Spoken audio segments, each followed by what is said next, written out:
Just Branding. The podcast. Hello and welcome to Just Branding. Today we have the esteemed Professor Byron Sharp with us. Byron is a professor of marketing science and is the director of the Ehrenberg-Bass Institute, which is the world's largest center for research into marketing.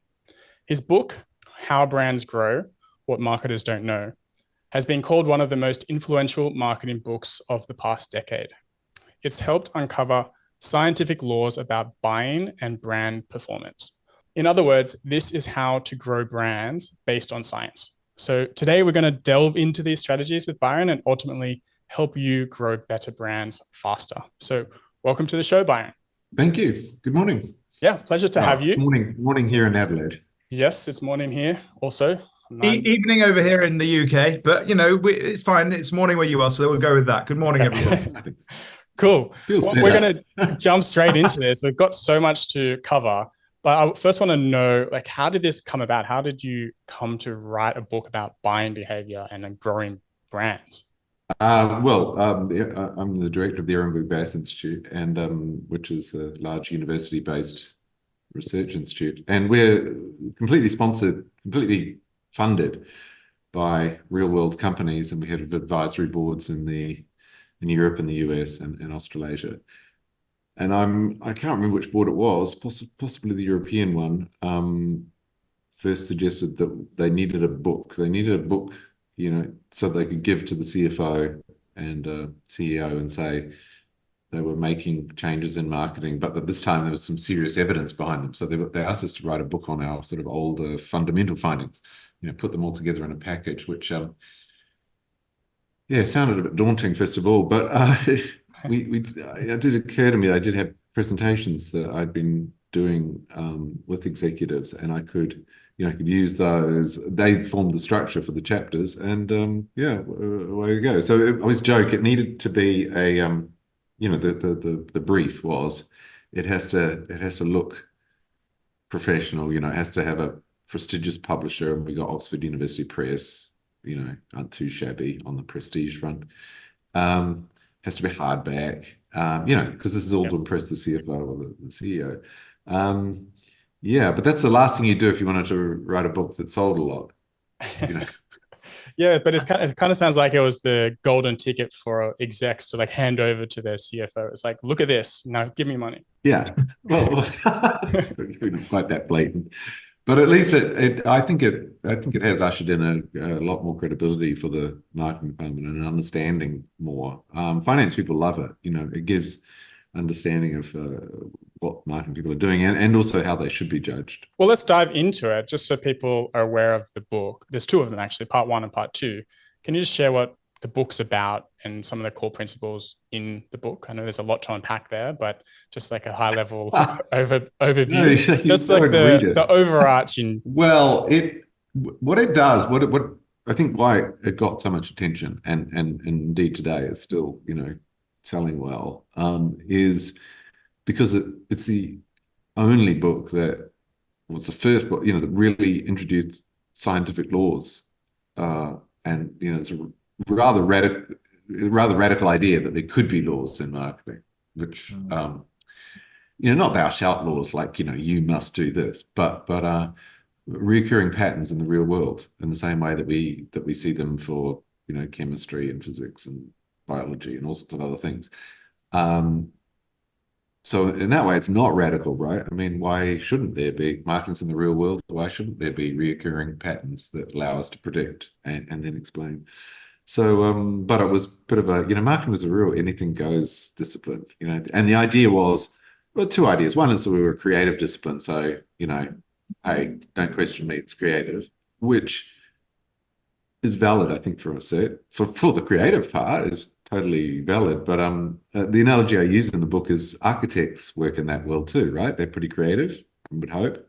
Sometimes not, but yeah. Anyway, you know, but at the peak, they produce beautiful buildings like the Sydney Opera House, right? Radical and they're creative. It's terribly interesting. But they have to hand over plans to builders that do conform with the laws of physics. You know, because they are dealing with the building will be in the real world. It won't just be on your computer. It will be in the real world. And so therefore it has to conform to real world laws. Otherwise, it's going to fall down. And, I use that analogy for marketing, the same thing. Fine, you can be creative. That's fine. But you do need to understand how the real world works. And otherwise you will start doing, we have hundreds, if not thousands of years of evidence of people doing really crazy things. And in the book there, I use the example of doctors bleeding people, which we now look at as really crazy. Well, dangerous, they killed so many people. So you do have to understand the real world.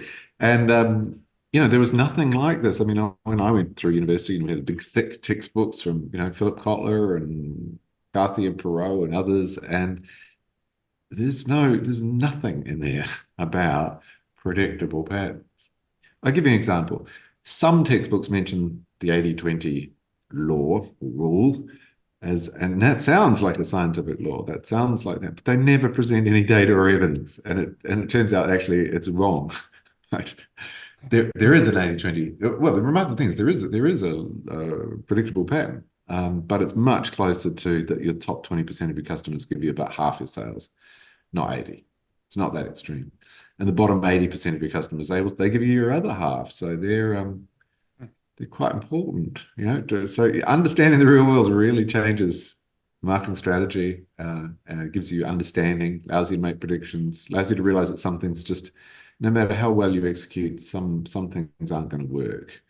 Yeah, I love that. I love how the book starts, like literally before you even read anything. It's like list of laws. That's literally what you're first presented with, pretty much as you open it. List of laws, Yeah. which is a sort of an annex. Do you call it that? An annex, like a pretext? I don't know, before the actual book. And then just so listeners get an idea, I'm not going to go through the explanation of them, but like you've got the Double Jeopardy Law, the retention Double Jeopardy, the Pareto law, which is what you were referring to there of 60-20, the law of buyer moderation, national monopoly law, user bases seldom vary.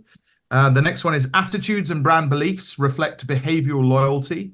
Usage drives attitude, or, this is my favorite bit, I love my mum and you love yours. Law of prototypicality, duplication of purchase law, and one I can't hardly pronounce, the NBD Dirichlet law. So there's quite a lot there, quite a lot of laws as you start the book. It sounds really geeky. Well, we are all a bit geeky, aren't we? Let's be honest. And, I guess the thing, though, is as practitioners in this space, like what I think I particularly like about it, and I know you probably do as well, Jacob, is we need laws to govern us and to guide us and to structure our thinking. And often I'm asked, and I'd love to hear your thoughts on this, I'm asked by leaders and stuff to help them step into the unknown where there is no data. Sometimes we have to go with a belief system. We have to deal with the culture of a company as it is, the merger and acquisitions that it's handled up to that point, and then we see high growth in the market and we're going to launch ourselves forward and put ourselves forward. And these are scary times. There's not, often sometimes I believe in the strategic world, you have to step into the unknown. So having some laws, some stuff in the rear view mirror, we can say, do you know, we tried this before and it miserably failed. Like, it's probably not the best idea to do it again, is helpful. Is that how you find, the book is used? Or do you find it's literally people do deploy the laws and ask you to kind of track them as it goes through? How are you finding it's being used, I guess is my question. No, I think the thing really is that they start to give you a deeper understanding of the way the world works. And the world is a pretty weird place. I mean, it's a weird, intuition is rubbish. I mean, really, we are hopeless. And all the research on people making predictions shows how miserable they are, even though they're experts. Experts aren't any better.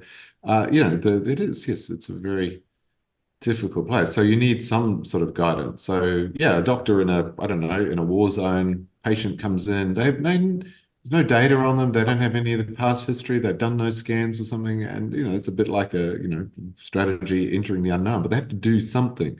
And so you need, a certain understanding, like that bleeding's bad, or how much knowledge of how much blood there is in the human body, right? So if you know sort of vaguely how much they've lost, how dangerous this is and things. You need some guiding principles. And that's really, I mean, it's the big theory that the book puts forward is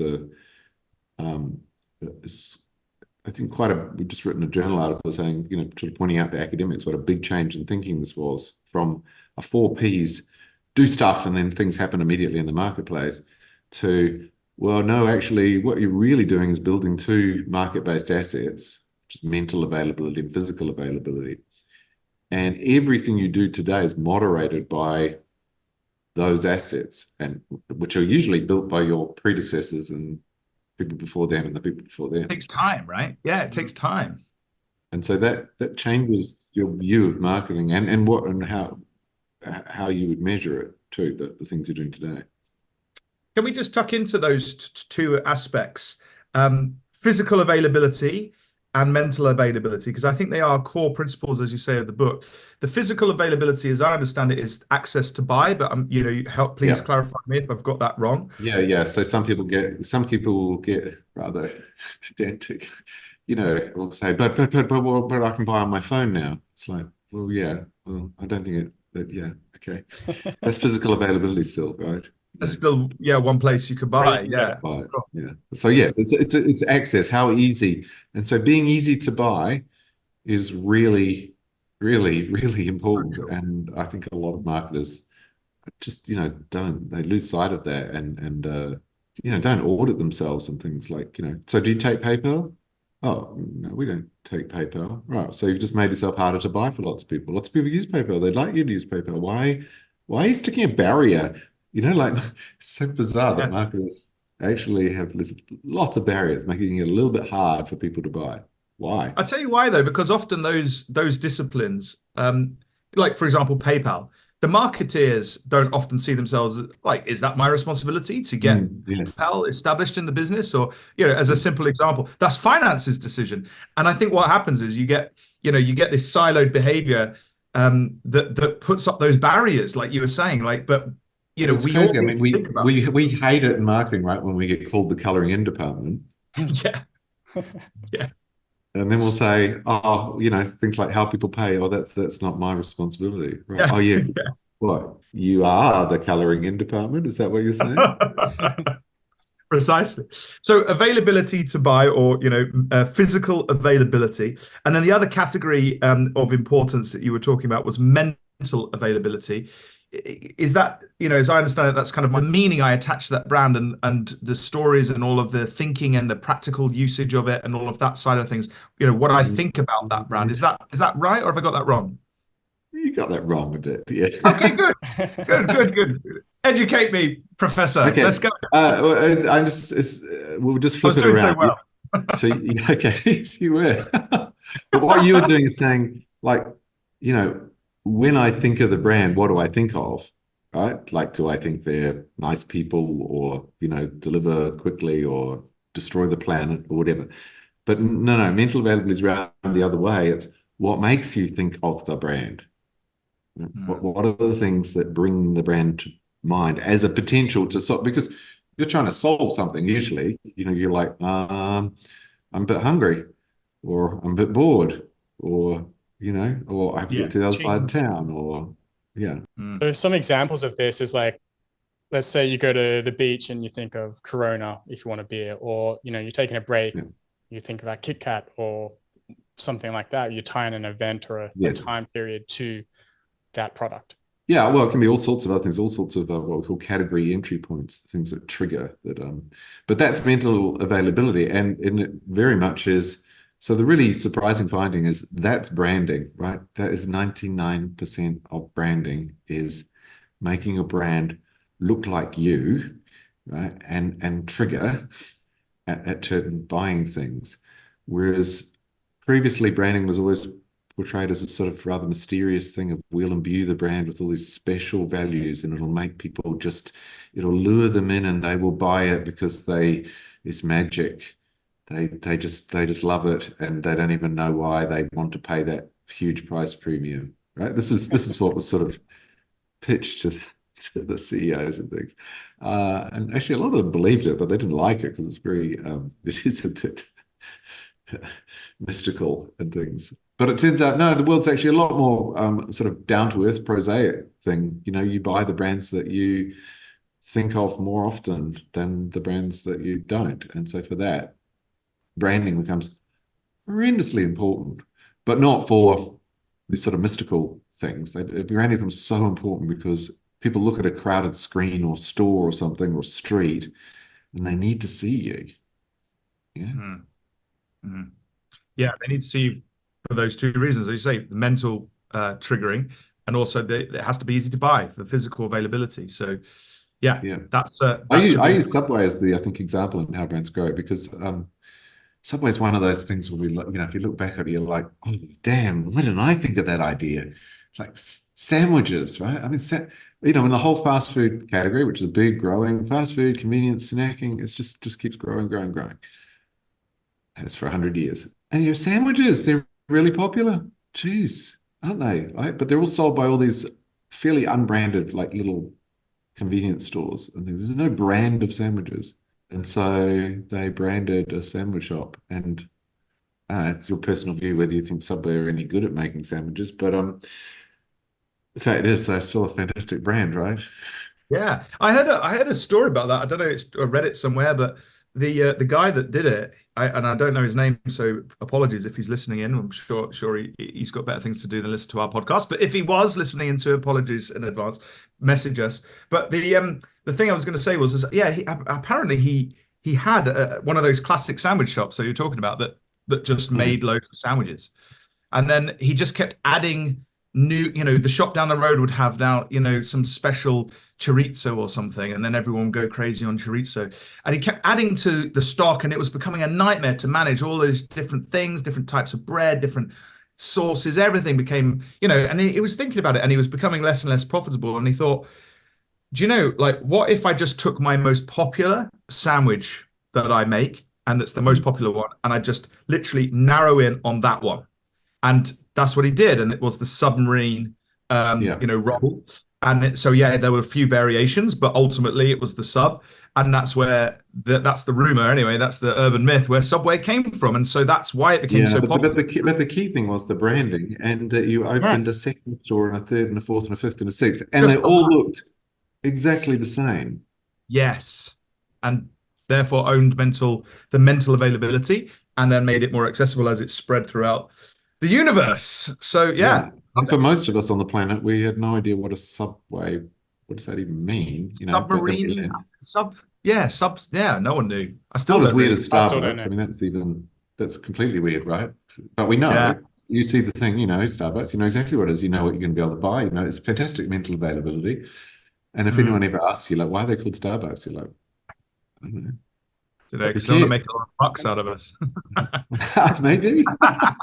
But it doesn't matter. It's a brand. And that's how brands work, by looking. And they're distinctive, right? Subway stands out because they're so different from all other sandwich shops out there. And I know this is a big but it's not that they stand out for being any way particularly wacky or anything. It's they stand out because they look like them, not someone else. Yep. You look at a KFC, you look at McDonald's, you look at Subway, and instantly what they are and what they aren't. You never get those confused, and that's branding. And you talk about this a lot with distinctiveness, right? And we had Jenny on the show in a previous episode where we went into more detail about this. Okay. Yeah. But did you want to share briefly the differences between distinctiveness and differentiation for our listeners and your view? Yeah, it's quite simple, although some people seem to manage to make it more complicated. Well, you're here now, so let's hear it from you. It's branding. It's just looking like you. And whatever way that is. So, okay, you've chosen the name Starbucks. All right. Okay. Imagine if you're the agency and you get so there you go. So, we're opening more and more coffee shops, and we want some advertising or something. Our name is Starbucks. You'd be, okay.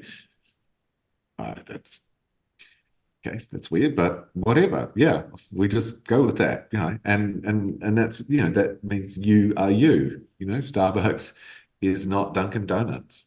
It's just absolutely pure branding, and private labels will sometimes try to steal it because they realize that that really works, right? If someone's built that mental availability for that distinctive brand, that works, and it can be, even bland brands can still be distinctive if they've got themselves into people's heads. Although probably it's better not to be. bland, but there are plenty of bland brands in the world, you know, IBM, Microsoft, Yep. that's So pretty bland. distinctiveness is about being you and showing up as yourself, not just for standing out, but being you. That's what branding is about. Yeah. So, if you've got into people's brains, you will stand out, right? Because it's like they can read you. It's the same that it's quite weird to think, isn't it? If you put up some words like the Just Branding podcast, right? We read those in a microsecond. We just cannot stop ourselves. Whereas when we were like 3 years old or something, they were just shapes. Right? So that got built into our brain, and We've then got shapes too here. branding is exactly the same. Matt's the square, if you haven't noticed. Yeah, why am I in the square? That's that, you know, if you call someone a square, that's usually like an insult. I get the square. Just anyway, a pure coincidence, Matt.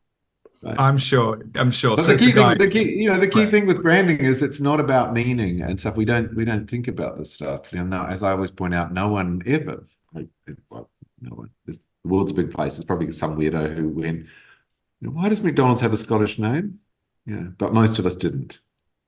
Because we don't think of that. We think of them like letters in the alphabet. They just work fast for our brain. And that is the amazing thing of distinctiveness, which, yeah, I think is quite amazing, isn't it? That in all of branding, no one, it's probably the least controversial thing that Ehrenberg-Bass has ever released to the world.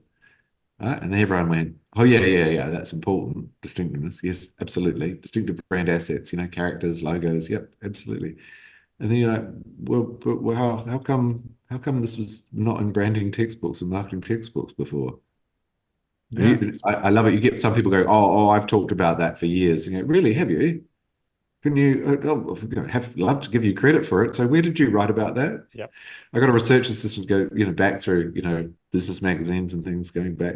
It's just amazing. There's virtually nothing. The best you get in textbooks is a mention of distinctive brand assets of colors and logos are very important. I just love that. It's just so much guidance. There was always been part of building a brand, but never really studied in terms of how they work and how they make. Yeah, it was never formalized. A brand manager was never told, if you're a brand manager, you must measure your distinctive assets. You must make choices about which ones you're going to invest in. You must do this, otherwise you're just sort of flying blind. Okay. Before we get into distinctive brand assets, I just wanted to shine a light on differentiation, because I know there's a debate around that. And, we've talked about distinctiveness being, showing up as yourself and being you, but how valuable do you see differentiation, and how does that mix in with distinctiveness? Differentiation is, well, it depends. I mean, it's good differentiation or bad differentiation. Some brands are differentiated by the fact that they're too expensive or too slow or don't taste as good as the others. Yeah. So we can be differentiated in good ways and bad ways. Thanks to competition, in the main, brands catch up and stay pretty, on par with each other. And that is the really surprising finding that brands don't really compete as terribly differentiated things, even though they are, right? Apple Macintosh runs a different operating system than a Dell computer. It is quite functionally different. But they still compete largely as brands, and for an awful lot of consumers, they use either and have swapped between them. Indeed, Apple almost went broke at one point, didn't it? Losing so much share to Dell, and then nowadays it's sort of around the other way. It's obviously not the differentiation story. That's the really surprising finding, that the most of the successful brands of the world, multi-billion-dollar brands, are not terribly differentiated. Right? Their buyers, most of their regular buyers, don't actually see them as really any different. They could buy another one, wouldn't be that radically different. And yet, that doesn't seem to hurt them. That is the norm. Right? So that is a really surprising. As I say, the world is a weird place. And so that at least means as a marketer, you don't have to go, oh no, it's terrible. I'm working for this bank, and God, we're basically, we're a good bank, but we're pretty much the same as the other banks. We have all the same products. And, it's like, what do I do to differentiate myself? And the answer is, well, you don't have to worry about that much. Right? It's not as big a thing in marketing as we used to think it was everything almost. So much emphasis is put on innovation, but innovation is fleeting up until a point. So I'm curious to like, if differentiation isn't that important, I don't mean it that badly, but like how important is innovation when it comes to building a brand? Well, again, it's the thing of some innovation is important.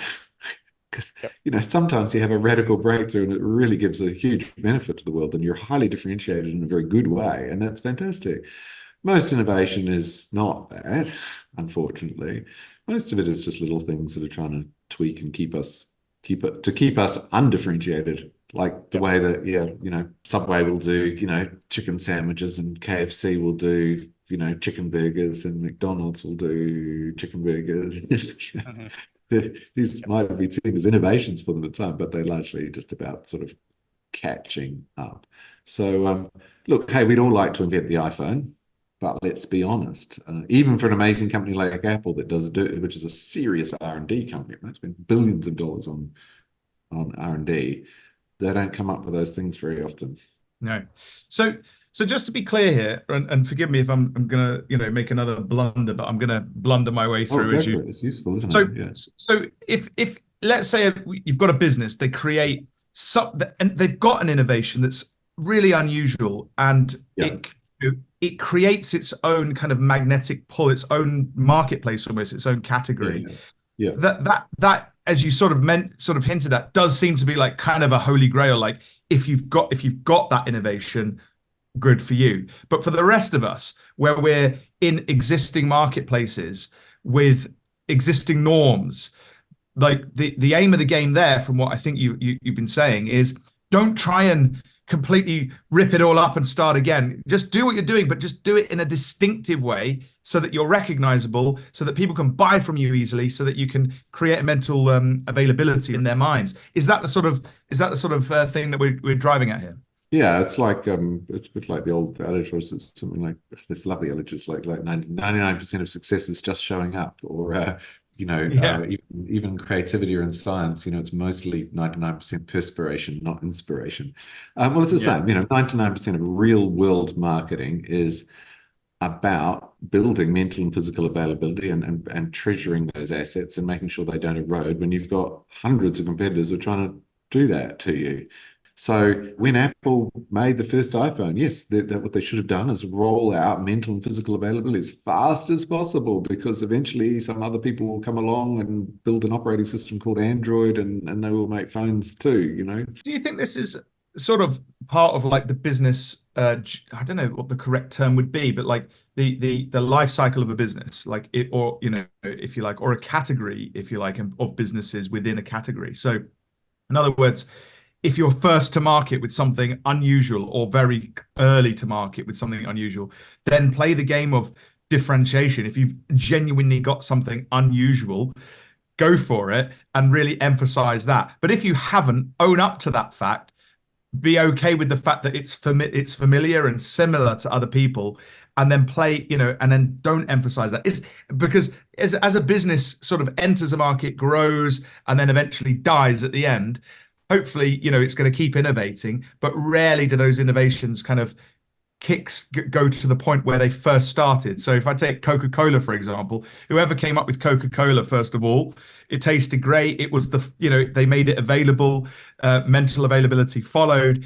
It was, one of the earliest to market, one of the earliest to go global, and so on. Great. In effect, slightly, different in the marketplace, but now it's out there.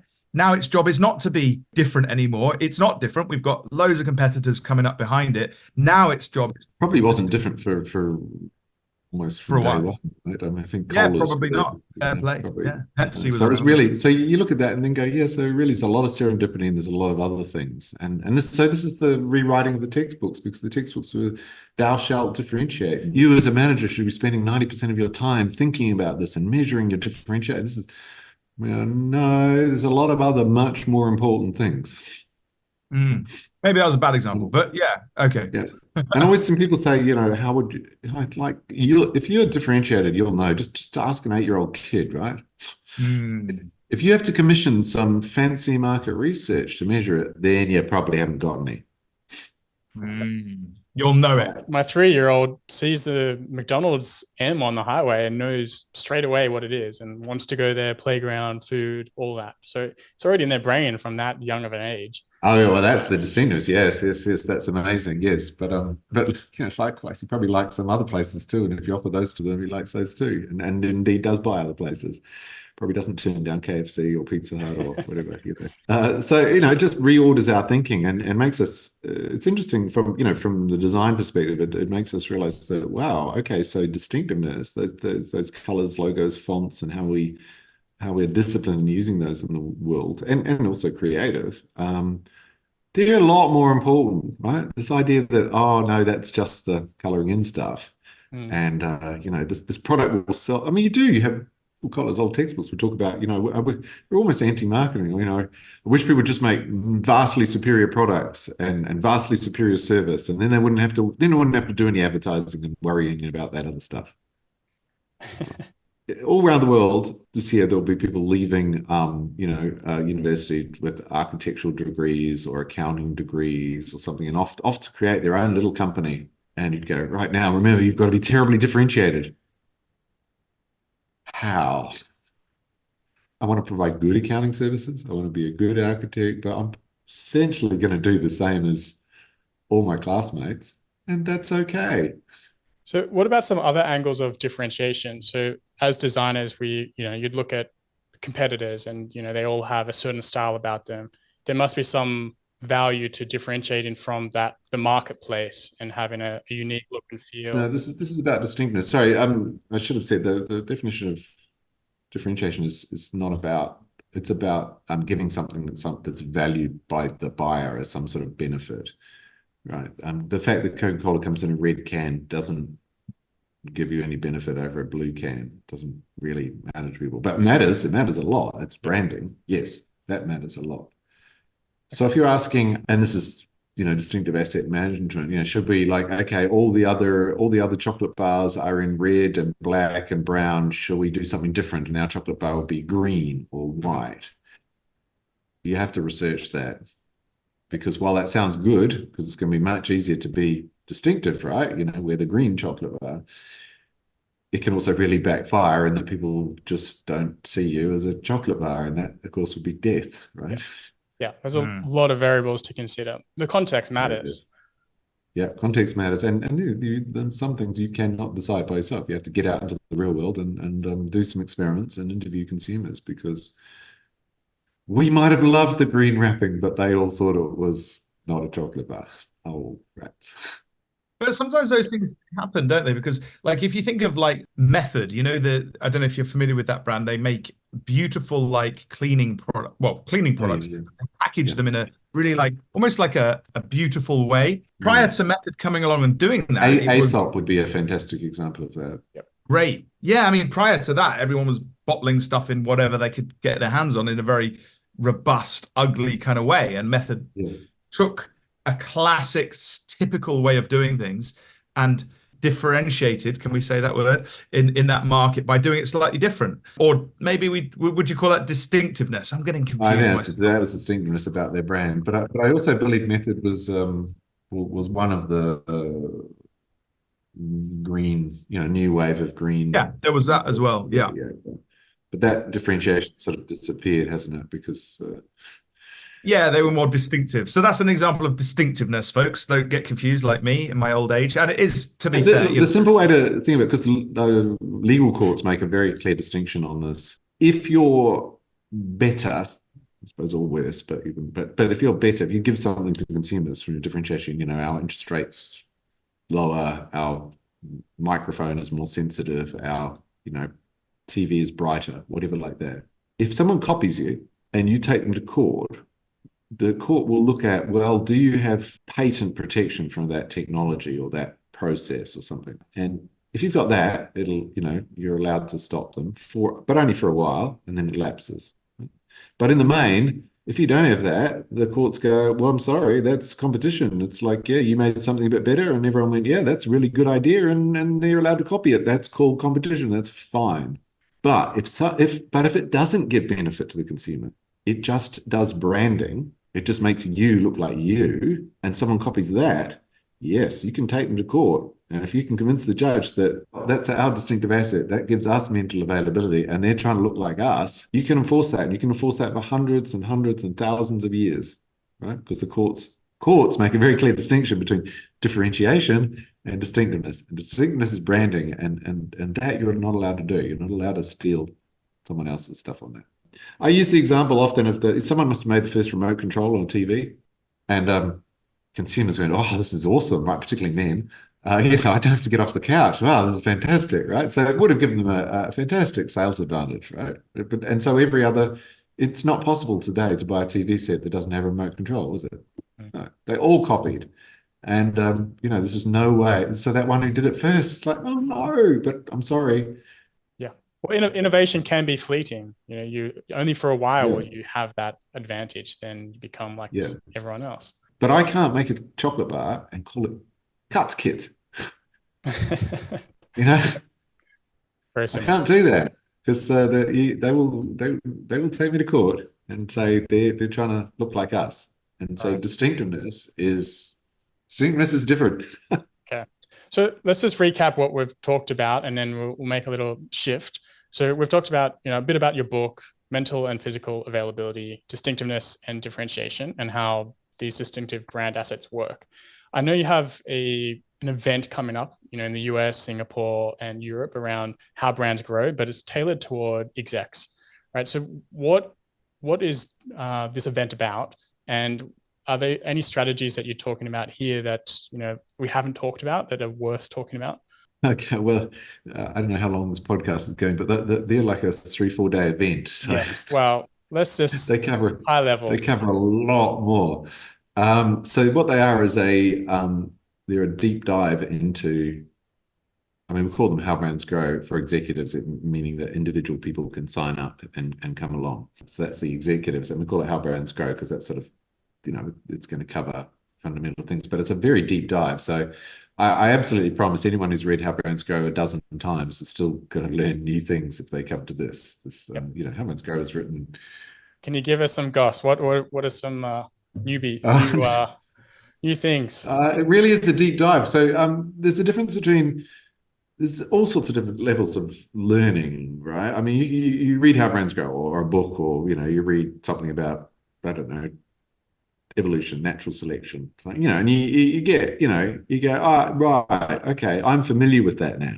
And then you're like, well, what are the implications? Oh, right, well, that's another level for me to think about what the implications are, and how would that apply to what you're going to do tomorrow? That's a big step in thinking. And then could you actually teach that to someone else, right? Could you explain to them why decision A was not the best one, decision B that is a better option based on these principles? Can you do that? That's another level again. And so How Brands Grow for executives is about really getting your hands dirty and thinking deeply about some stuff and challenging. So the idea is that people come out of that with a far more useful. They can actually apply this. They can apply this next week.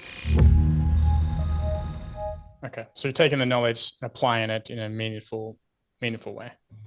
Yeah, we will make, the participants there will have to, but they will have to make commitments about what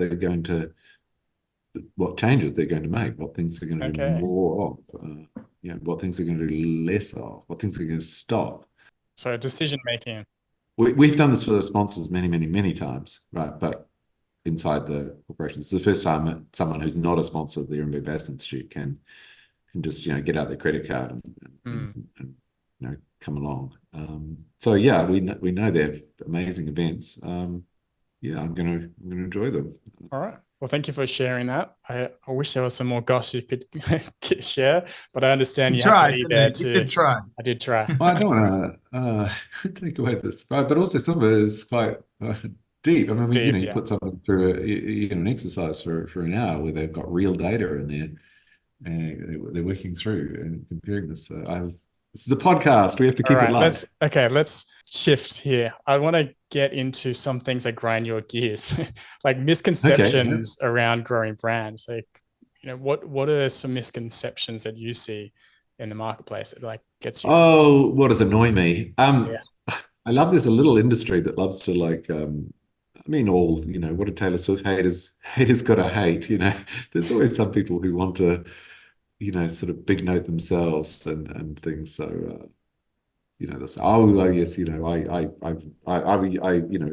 a classic is people say, well, that's all completely wrong. And then, oh, not completely wrong. And then, well, okay, no, it's mostly right.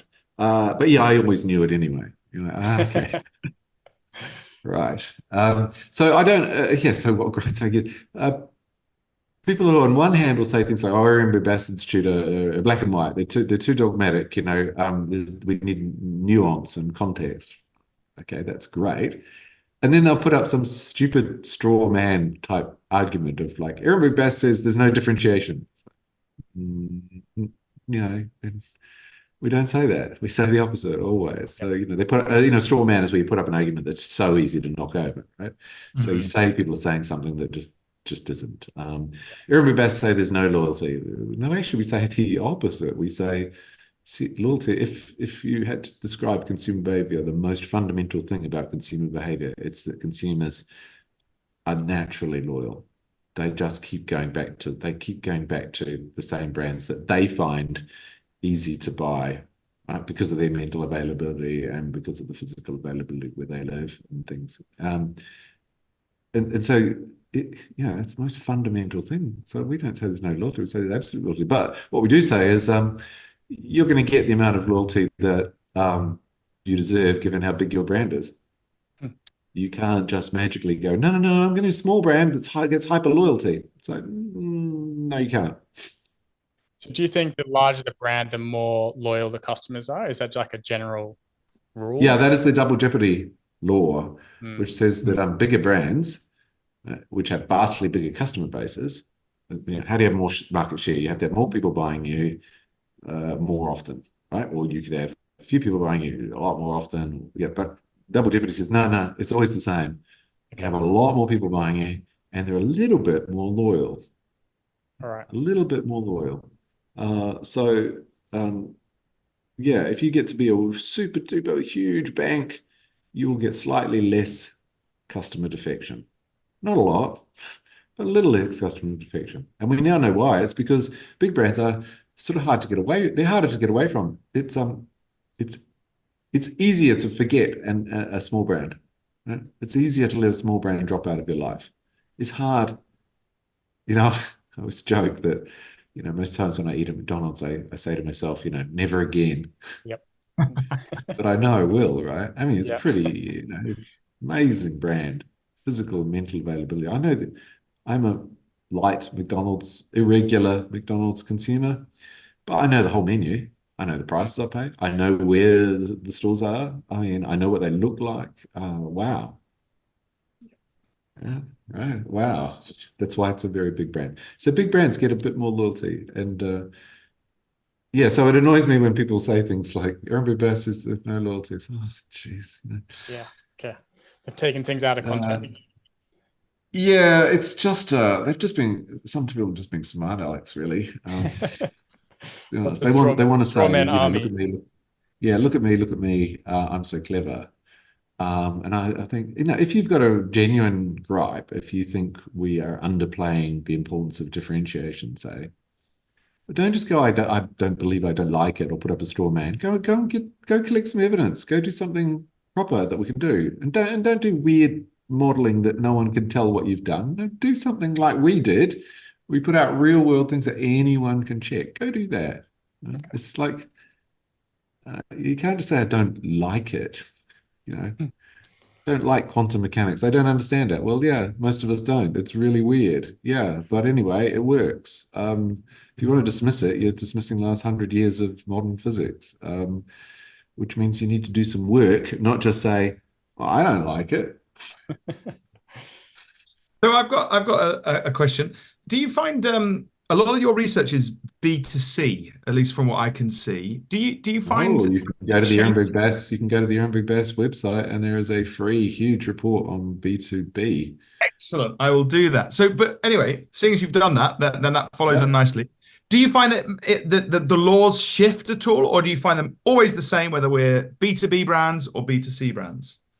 Well, probably the surprise was how similar B2B Mm. are. The fundamental laws really do hold. That, yeah. Industrial buying, the Pareto can be more extreme.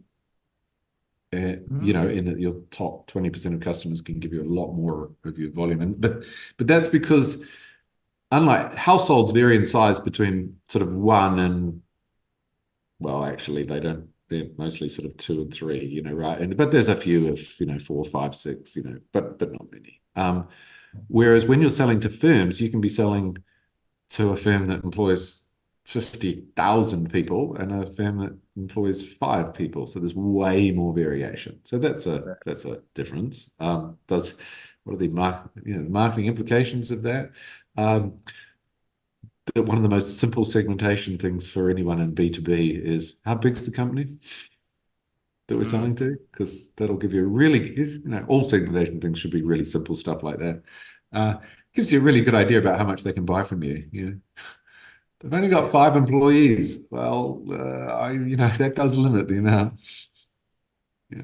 Yep. Say you're selling a workplace safety training thing. Well, they've got 5 employees. How many times can we sell it? I think 5 times. So that's different. But otherwise, no, the big surprise is just how similar. And I think this is really getting through in the B2B community. People are starting to realize, well, actually, the outside of mining and commodity, a few things like that, the world is still built on brands. And say you're selling, I don't know, software as a service, it's still a battle for mental and physical availability. Definitely. So I think they were a bit behind. They were still sort of perhaps very much in that Kotlerian world of, no, if our software's a bit better being defined by us, then it'll just sort of sell itself, right? No. So in the book, you discuss continuous brand exposure. So is this something that, all B2C and B2B companies and personal brands should be adhering to, this continuous exposure of your brand for that availability? Yeah, that's a really good question. Yes, that is there are 2 golden rules of media, of communicate, you buy media to advertising and reach people, or publicity. And the first is you need reach, right? If you want to grow, you need to reach more people.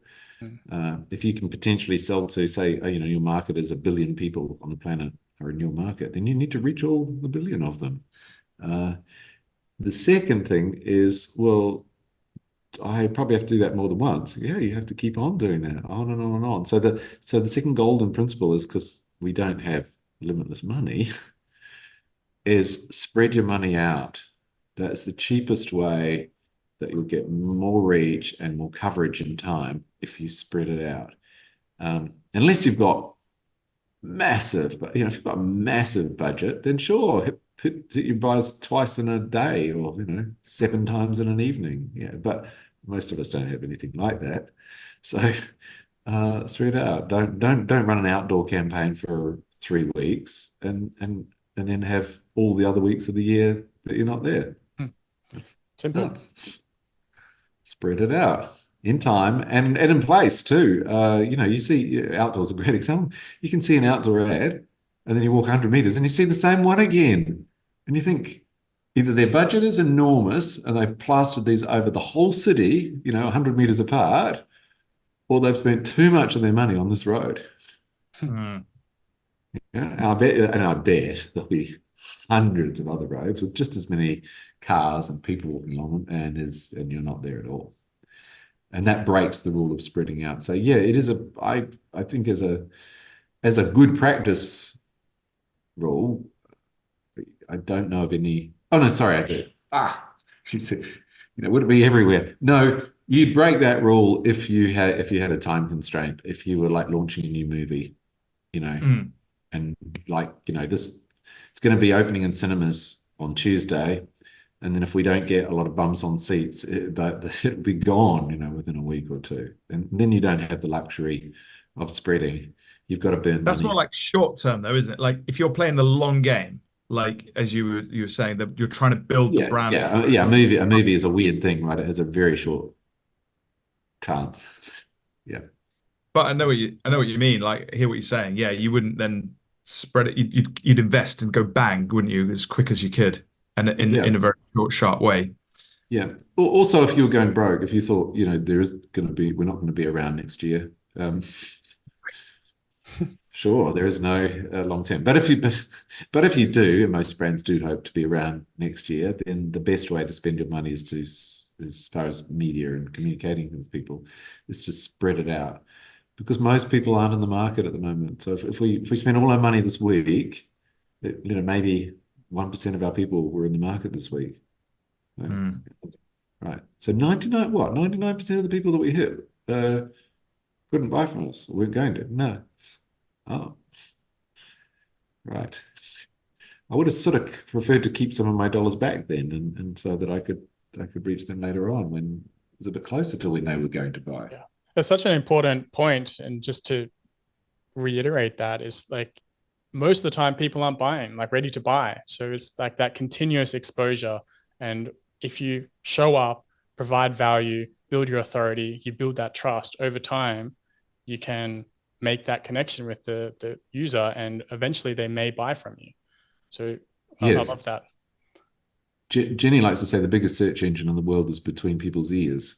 Right? When they do go to buy, they go, do I know how to do this? Do I know a brand that will suit me? And if the answer is yes, if something comes to mind, then they don't do a lot of other searching. So that's just that's what you want. And it will take a while to do that. And you will be hitting a lot of people who aren't in the market. It's That's the perfect way to wrap back around to mental availability, the search engine in your head. I think we'll leave it at that, Byron. It's been an absolute pleasure digging in. Thank you so much for indulging us and answering our questions. Thank you. It's been a blast. Thanks so much for coming on, Byron. We really appreciate it. I hope to see you at How Brands Grow for Executives. All right. It is in the US, Singapore, and Europe for our listeners. And there's more information on the Ehrenberg-Bass Institute website. Before you go, Byron, can you just share anything else you'd like to with our listeners? For example, where we could find you, or any other key takeaways you want to share? Well, we're a B2B brand. I mean, we're a university. So LinkedIn is a huge channel for us. So follow me on LinkedIn, on Twitter, or whatever it's called nowadays. But you can. I think it's like they say X, previously known as Twitter, don't they? It's so weird. So weird. Is it clever because it sort of gets you publicity? I don't know, but in general, I would not advise anyone to just change their brand name. Anyway, thank you so much, Byron, and all the best. Cheers. Thanks Byron. Right. Thank you.